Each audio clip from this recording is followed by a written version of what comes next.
Saudara dan seluruh umat manusia yang pernah turun ke bumi pernah menyaksikan adanya dunia orang mati atau alam maut. Sudah kita bahas berkali-kali. Ya, kita pernah menyaksikan, roh kita pernah menyaksikan. Maka tempat yang gelap gulita, yang mengerikan, yang menyakitkan, sangat-sangat membuat gemetar setiap roh manusia, apalagi kalau mau mati. Ya, Allah itu roh, gembala dengan roh kita, nanti Tuhan akan memberikan kebenaran, cara perdamaian, nama kata lain adalah. Salam saudaraku, kita jumpa lagi. Sebelum kita mulai, kita menyaksikan satu lagu pujian. Saudaraku yang kekasih, sangka kalah diri, tanda-tanda maut menjemput.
Whenever I am afraid, I will trust in you.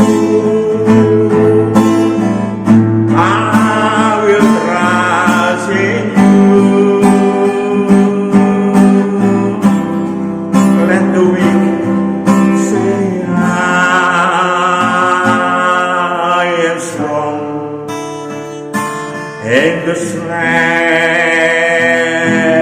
of the Lord. Kaulah pelindungku, Kaulah harapanku, kekuatan di hatiku. Dikala daku cemas, ku mau bersandar. You are my hiding place. You always fill my heart with song of deliverance. Whenever I am afraid, ku mau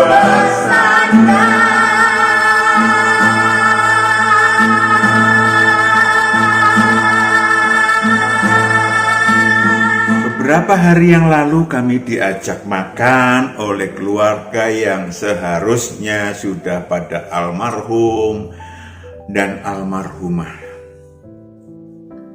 Ya, kelima orang yang mengajak makan satu keluarga ini, 4 orang, 5-limanya menderita COVID yang sudah parah. Tetapi mereka disembuhkan Tuhan karena mereka memang siap untuk bekerja ilahi di dalam kerajaan Allah. Salah satunya malah sudah 3 kali mau meninggal. Direncanakan iblis meninggal. Saudaraku yang kekasih, lalu mereka berlindung pada sang anak domba. Mereka kemudian sadar ilahi, mau mawas diri dan bersyukur. Bersyukurnya tidak hanya ngajak makan, tapi memberikan persembahan untuk kerja ilahi totalitas. Mereka diperkaya Tuhan atas ketulusan hati, atas mereka tahu diri, tahu berterima kasih atas perpanjangan usia mereka. Saudaraku yang kekasih,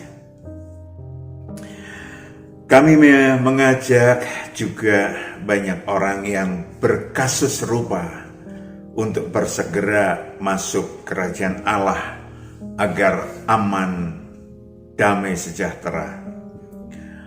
Maklum saudaraku, banyak mereka, ratusan ribuan yang disembuhkan Tuhan dengan aneka penyakit, tidak hanya COVID, kanker ganas dan lain-lain. Tetapi ketika Tuhan membawa mereka ke zona aman, mereka kemudian lupa pada kasih dan kuasa Tuhan. Mereka lupa untuk masuk kerajaan Allah. Mereka menunggu sangkakalanya berbunyi kembali dan banyak yang terlambat. Apakah kematian tubuh alamiah? Pak Matius tidak akan berbicara tentang proses biologis. Saudara sudah bisa lihat di YouTube. Ya, saudaraku yang kekasih, setiap manusia pasti mengalami kematian tubuh alamiah yang memang fana, yang memang berasal dari debu tanah dan kembali menjadi debu tanah. Mula-mula Allah memberikan waktu kepada tubuh alamiah manusia bagi anak-anak Adam dan keturunannya sekitar bahkan sampai ada yang 900 tahun lebih. Tetapi ketika manusia hanya urusannya jasmaniah doang, nafsu jasmaniah yang dianggap jahat oleh Allah, maka mereka dianggap mengecewakan Allah dan kemudian apa yang terjadi? Umur manusia hanya sekitar 120 tahun saja. Ada yang lebih sedikit. Saudaraku yang kekasih, sesungguhnya tubuh alamiah manusia hanyalah sarana bagi roh manusia. Sarana bagi roh manusia untuk menggapai cita-cita roh manusia menjadi anak-anak Allah. Itu sudah berkali-kali Pak Matius sampaikan. Sarana untuk belajar pengetahuan baik dan pengetahuan jahat, sarana untuk menguasai dan dikuasai, sarana untuk berlatih bersama manusia lain, dan seterusnya dan seterusnya. Sarana untuk memperbaiki dan memenangkan kesusahan-kesusahan di muka bumi. Sarana untuk berproduktif ilahi, sarana untuk berprestasi ilahi, dan sarana untuk menggapai harta surgawi. Mengapa terjadi kematian tubuh alamiah? Tadi sudah dikatakan, memang demikian hukumnya. Tubuh alamiah fana dan jatahnya cuma 120 tahun dan sekitarnya. Tetapi masalahnya ketika memiliki dosa dan kejahatan, maka manusia dikuasai oleh iblis. Iblis berhak untuk membuat manusia bernasib buruk. Allah mempersilahkan memilih. Udah kita baca berkali-kali. Ulangan 30 ayat 11 20 udah kita baca berkali-kali. Memilih, silahkan memilih antara kematian dan kehidupan. Jadi yang utama adalah iblis mengarahkan supaya umat manusia menganggap Allah adalah dalang dari seluruh kematian manusia, baik yang mati biasa maupun mati mengerikan. No way. Allah tidak ikut campur tangan. Allah menyerahkan kepada manusia. Saudaraku yang kekasih, manusia yang memiliki dosa dan kejahatan akan memiliki aneka kutuk sehingga iblis punya hak untuk membunuh dengan segala macam cara, untuk membuat nasib buruk pada rumah tangga, dan seterusnya dan seterusnya. Mereka tertulis di dalam Kejadian 3 ayat 15. Kejadian 3 ayat 15. Aku mengadakan permusuhan antara engkau dan perempuan ini, antara keturunanmu dan keturunannya. Keturunannya akan meremukkan kepalamu, dan engkau akan meremukkan tumitnya.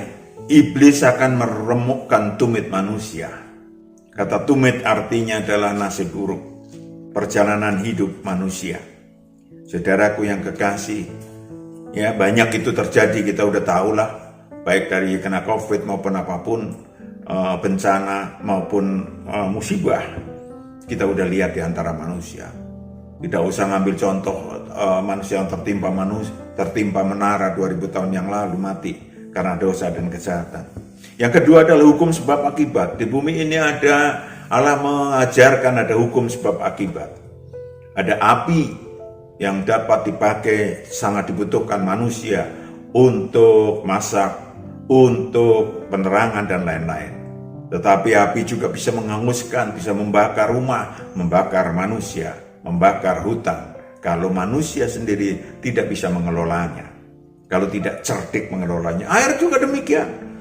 Air sangat dibutuhkan oleh tubuh kita, tubuh alamiah kita, tetapi dapat membuat banjir dan segalanya. Itu namanya hukum sebab akibat. Saudaraku yang kekasih, walaupun Tuhan Allah ada beberapa pertanyaan, sebetulnya yang ada Tuhan Allah menguji. Yes, Tuhan Allah nggak ikut campur tangan.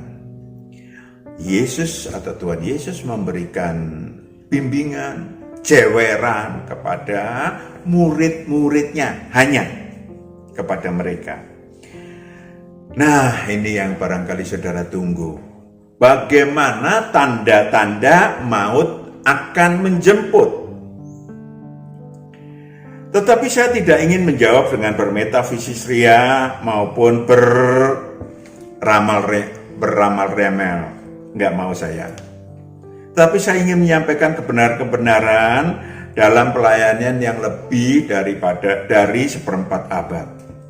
Yang pertama, roh gemetar dan mencari terang ilahi. Kenapa roh gemetar? Perhatikan baik-baik. Roh saya dan roh saudara dan roh seluruh umat manusia yang pernah turun ke bumi pernah menyaksikan adanya dunia orang mati atau alam maut. Sudah kita bahas berkali-kali. Ya, kita pernah menyaksikan, roh kita pernah menyaksikan. Maka tempat yang gelap gulita, yang mengerikan, yang menyakitkan, sangat-sangat membuat gemetar setiap roh manusia, apalagi kalau mau mati atau mau meninggal.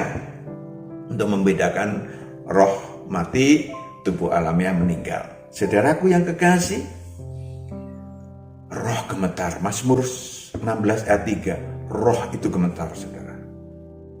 Mazmur 16 ayat 3, orang-orang kudus yang ada di tanah ini, merekalah orang mulia yang selalu menjadi kesukaanku. Ayat 4, bertambah besar kesedihan orang-orang yang mengikuti Allah lain. Aku tidak akan ikut mempersembahkan korban curahan mereka yang dari darah, juga tidak akan menyebut nama mereka di bibirku. Saudaraku yang kekasih, yang mempersembahkan kepada Allah lain akan sangat gemetar rohnya ketika di ujung maut menjemput. Itu yang terjadi. Ya, itu yang terjadi. Karena apa? Mereka akan diseksa rohnya di alam maut untuk mempertanggungjawabkan perbuatan tubuh alamiahnya. Kasus, suatu hari mungkin saya pernah sekali menceritakan kasus ini. Seorang laki-laki menyetop mobil saya dengan motor, kemudian saya tengok ternyata dia bekas tetangga saya, ya badannya kekar, dan itu masih kekar juga sore itu. Kemudian kami turun, saya turun dari mobil, dia dari motor, dan dia memeluk saya dan menangis. Kaget saya. Memang sudah lama gak bertemu karena kami sama-sama pindah. Tetapi ketika dia menangis, saya terkejut. Pak Matius, saya minta tolong didoakan. Nanti saya mau ke rumah. Ya, karena saya sakit. Kaget juga saya lihat, nggak sakit. Artinya tubuhnya kelihatan nggak sakit. Saya kira silakan. Sore tak tunggu habis maghrib ya Mas. Rawuh ya ke rumah. Ya, karena kebetulan orang Jawa. Dan sampai 7 maghrib berselang tidak juga dia ada. Tidak juga dia hadir. Saudaraku yang kekasih, 2 minggu kemudian saya cari juga rumahnya yang baru tetapi tidak ditemukan. Kemudian saya mendengar dari seseorang 2 minggu kemudian beliau sudah wafat dan setiap malam teriak-teriak memanggil nama saya. Saudaraku yang kekasih, saya sangat sedih tidak sempat membawa rohnya untuk terlepas dari alam maut. Kasus kedua, seorang ahli jantung membawa sang istri tercinta datang berkonsultasi. Beliau sampaikan bahwa istrinya memang pernah sakit jantung dan lain-lain. Tapi karena beliau dokter senior, maka dengan di bypass atau diapain saya tidak ingat, istrinya sudah 6 bulan sehat walafiat. Tidak ada satu penyakit pun, kata sang dokter suaminya itu. Tetapi yang dia masalahkan adalah selalu ketakutan. Sang istri selalu ketakutan dan merasa sakit-sakitan jauh daripada sebelum sebelum dirawat. Saudaraku yang kekasih, oke, kita lihat dari kacamata ilahi. Dan kemudian ketika kami berdoa dan pemberesan dosa dan kejahatan dalam diri ibu ini kurang dengan ceria, saudaraku. Dan apa yang terjadi? 2 bulan kemudian sang suami menelpon saya dan mengatakan istrinya meninggal dengan indah. Kaget saya mengatakan meninggal dengan indah. Sang ibu mengumpulkan suami dan anak-anak, mantu dan cucu-cucunya dan mengajak kebaktian. Dan 2 hari kemudian beliau berangkat dengan wajah cerah. Saudaraku, sebelum dibereskan dosa dan kejahatannya, maka memang manusia ketakutan untuk masuk ke alam maut. Kasus yang ketiga, laki-laki yang mungkin pernah konflik kecil sih dengan saya dalam hal nggak konflik, saya salah paham, lalu datang dengan tergopoh-gopoh ke suatu kebaktian. Dia memeluk saya, menangis, meminta maaf atas salahnya. Dan saya ajak duduk, lalu saya ajak berdoa. Dia terus menangis, saudaraku yang kekasih. Ternyata dia menderita kanker, stadium akhir. Tetapi, puji Tuhan, sebelum kegentaran rohnya terobat, lalu kemudian kegentaran rohnya terobati ketika datang dan berdoa, minta ampun kepada Tuhan. Karena 3-4 hari kemudian beliau wafat. Saudaraku yang kekasih, yang terakhir kasusnya, banyak kasusnya ya, saya asal comot aja. Ya, seorang laki-laki setengah bayan 60 tahun yang juga pernah salah paham. Jemaat yang menengok ke rumah sakit, Pak Matius nggak tahu berarti sakit, ternyata menelpon mengatakan, Pak, Bapak ini perlu ketemu Pak Matius, tolong datang dong ke rumah sakit, beliau pengen didoakan. Kaget saya. Buru-buru ke rumah sakit dari Puncak ke Jakarta, baru jam 8.30 malam sampai di sana. Saudaraku yang kekasih, dia sudah koma rupanya. Dan akhirnya kami ajak berdoa, dia menangis. Saudaraku yang kekasih, keluar air matanya, dan kemudian saya pulang jam 10 malam, dia berangkat. Sesungguhnya banyak pelayanan orang koma, tapi nanti untuk sesi mendatang ya, kita khusus membahas tentang koma. Pada waktu roh-roh manusia, pada waktu tubuh alamiah manusia yang berada di ujung maut, yang akan meninggal, entah itu karena sakit, kebanyakan karena sakit, kebanyakan sakit kembali juga. Ya, setelah Tuhan sembuhkan beberapa tahun sakit kembali. Banyak yang membangunkan Pak Matius sekitar malam jam 1, jam 2, jam 3. Ya, mengajak bicara, pamitlah istilahnya. Saya pakai kata istilah. Pamit, membangunkan Pak Matius, pamit. Ya, ada yang berhasil saya ajak bicara untuk jangan dulu berangkat. Karena ada yang anak-anaknya masih kecil dan seterusnya. Ada yang berhasil setelah berjanji kerja ilahi, tetapi banyak yang berangkat karena memilih meninggal. Kenapa? Daripada berdosa lagi, Pak.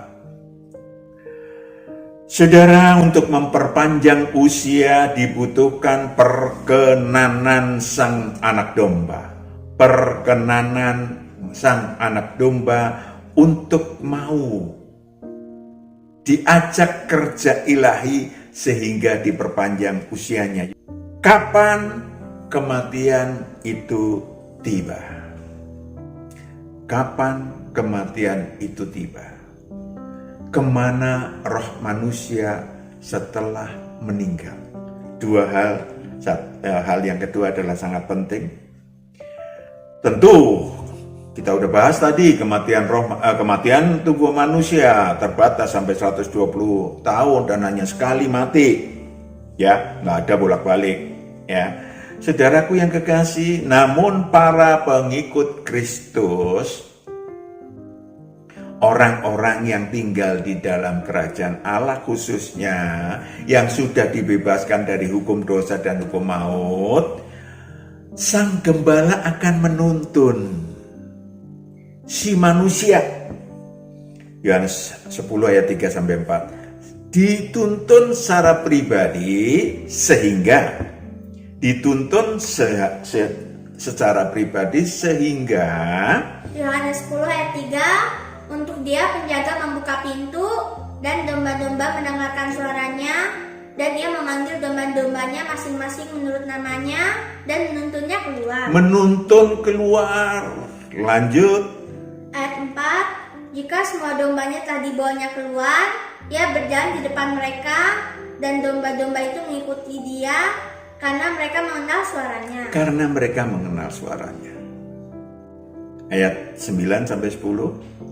Ayat 9, akulah pintu, barang siapa masuk melalui aku, ia akan selamat, dan ia akan masuk dan keluar dan menemukan padang rumput. Ia akan selamat rohnya, terlepas dari kerajaan maut, dan dituntun ke padang rumput supaya tidak tersesat.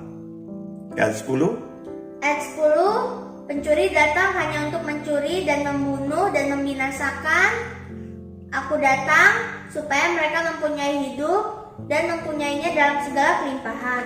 Supaya rohnya hidup dan memiliki segala kekayaan ilahi, produktif ilahi dan seterusnya. Itu fasilitas ilahi yang luar biasa. Kemana rohnya? Yes, mereka yang masih dosa dan kejahatan, rohnya akan berada, mempertanggungjawabkan di siksa di alam maut atau siksa kubur. Di dunia orang mati sesuai dengan ukuran dosa dan kejahatan. Yohanes 5 ayat 24 dan 25, manusia-manusia yang percaya kepada Allah dan mendengarkan sang anak Allah. Jadi dua ya, percaya kepada Allah dan mendengarkan sang anak Allah, rohnya akan dilepaskan dari maut ke dalam hidup. alias masuk ke Firdaus. Yohanes 5 ayat 24, Aku berkata kepadamu, sesungguhnya barang siapa mendengar perkataanku dan percaya kepada Dia yang mengutus aku, ia mempunyai hidup yang kekal dan tidak turut dihukum, sebab ia sudah pindah dari dalam maut ke dalam hidup. Yes. 2000 tahun yang lalu juga demikian. Mereka yang didatengin ke alam maut, mereka yang percaya maka dapat lepaskan dari alam maut ke dalam Firdaus. Ayat 25. Ayat 25, Aku berkata kepadamu, sesungguhnya saatnya akan tiba dan sudah tiba, bahwa orang-orang mati akan mendengar suara Anak Allah, dan mereka yang mendengarnya akan hidup. Akan hidup. Agar sangkakala batal berbunyi. Bisa. Pak Matius sudah 3 kali, saudara, dibatalkan sangkakalanya. Yang pertama yang seharusnya dibaloning, dokter spesialis jantung mengatakan Pak Matius untuk dibaloning. Tetapi apa yang terjadi? Saya tanya Tuhan, apakah saya sakit jantung? Yes. Kaget saya. Kaki saya selalu dingin. Akhirnya Tuhan katakan kerja ilahi dan pakai kaos kaki. Dan dokternya heran ketika ketemu. 2 tahun kemudian saya tidak dibaloning dan saya masih hidup. Dan sampai sekarang, ya pernah dikutak-atik jantung saya. Kemudian sehari sebelum 50 tahun saya diselamatkan Tuhan ketika truk tronton menubuk saya. Saya cuma licet sedikit.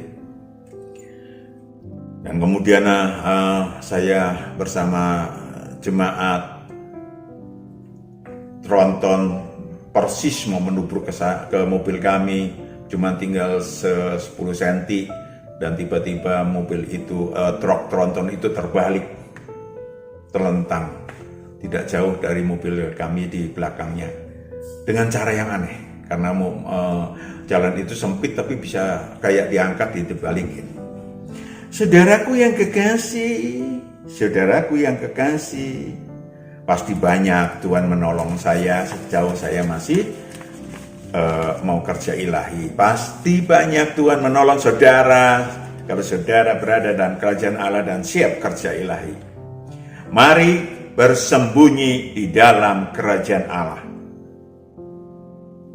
Yohanes 15 ayat 8, sambil memuliakan Allah.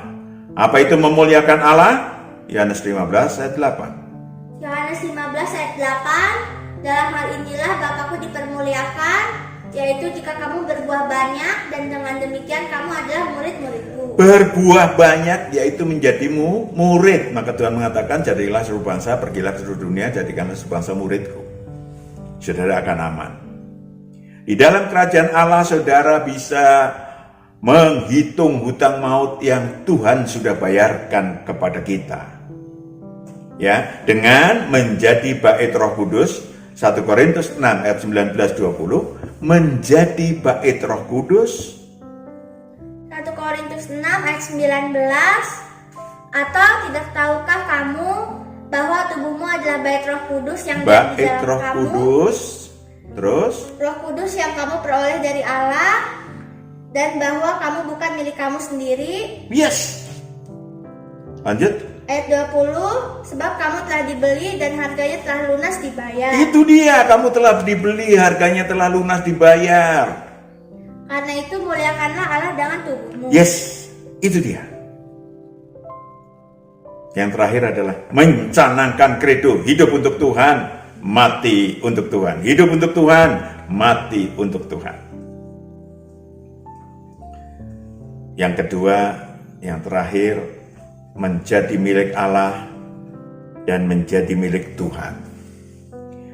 Ketika saudara mengasihi Tuhan dengan melakukan seluruh apa yang Tuhan perintahkan kepada saudara secara pribadi, maka Tuhan akan memberikan penolong atau Roh Kudus ya, yang akan memimpin kehidupan saudara agar tidak terlunta-lunta, agar tidak terbentur-bentur, agar tidak meraba-raba dalam gelap. Karena kalau kita meraba-raba dalam gelap, dengan mudahnya diseret iblis menuju kematian yang mereka rencanakan. Saudara, di dalam terang kehidupan saudara di dalam pimpinan Roh Kudus, maka tersedia aneka kebenaran. Sehingga roh saudara dan roh saya, roh orang-orang yang berada di dalam Tuhan tidak lagi gentar, tidak lagi gelisah. Yohanes 14 ayat 26 sampai 27. Tidak lagi gentar, tidak lagi gelisah. Yohanes 14 ayat 26, tetapi penghibur, yaitu Roh Kudus, yang akan diutus oleh Bapa dalam namaku, dialah yang akan mengajarkan segala sesuatu kepadamu, dan akan mengingatkan kamu akan semua yang telah kukatakan kepadamu. Iya, mengajarkan segala kebenaran yang saudara butuhkan. Akhirnya, 27, damai sejahtera kutinggalkan bagimu, damai sejahtera kuberikan kepadamu, dan apa yang kuberikan tidak seperti yang diberikan oleh dunia kepadamu. Janganlah gelisah dan gentar hatimu. Janganlah gelisah dan gentar hatimu atau rohmu. Kenapa? Tuhan akan menyediakan Firdaus yang saudara dan setiap manusia rindukan. Setiap manusia rindukan, saudaraku yang kekasih. Sekali lagi, setiap roh manusia rindukan. Yang terakhir, menjadi milik Allah, menjadi milik Tuhan, Yohanes 17 ayat 9 sampai 10. Yang terakhir, menjadi milik Allah dan menjadi milik Tuhan, itu yang sangat ideal bagi setiap umat manusia, apapun agamanya, apapun Tauratnya. Yohanes 17 ayat 9, aku berdoa untuk mereka, bukan untuk dunia aku berdoa, tetapi untuk mereka yang telah Engkau berikan kepadaku, sebab mereka adalah milikmu. Mereka adalah milikmu. Siapa? Ayat 10, dan segala milikku adalah milikmu, dan milikmu adalah milikku, dan aku telah dipermuliakan di dalam mereka. Ayat 15, aku telah dipermuliakan di dalam mereka. Ayat 15, aku tidak meminta supaya Engkau mengambil mereka dari dunia, Aku tidak meminta supaya Engkau mengambil mereka dari dunia, tetapi supaya Engkau melindungi mereka daripada yang jahat. Oh, supaya Engkau melindungi mereka daripada yang jahat. Indah bukan? Tuhan memberkati, amin. Kita berdoa. Bapa di surga, anak-anak-Mu kami serahkan ke dalam tangan-Mu, Bapa, dalam pengelolaan, pengembalaan Tuhan secara pribadi, supaya anak-anak-Mu boleh Engkau perpanjangkan usianya saat mereka siap untuk menjadi anak-anak-Mu, saat mereka siap untuk berada di dalam kerajaan Allah, saat anak-anak-Mu mencari terang ilahi yang ada di dalam kehidupan mereka yang Engkau miliki dimanapun, kapanpun mereka berada. Di dalam Kristus Yesus, hamba menyerahkan anak-anak-Mu ke dalam tangan ajaib dari Tuhan Yesus Kristus. Haleluya, amin. Tuhan berkati, sampai jumpa.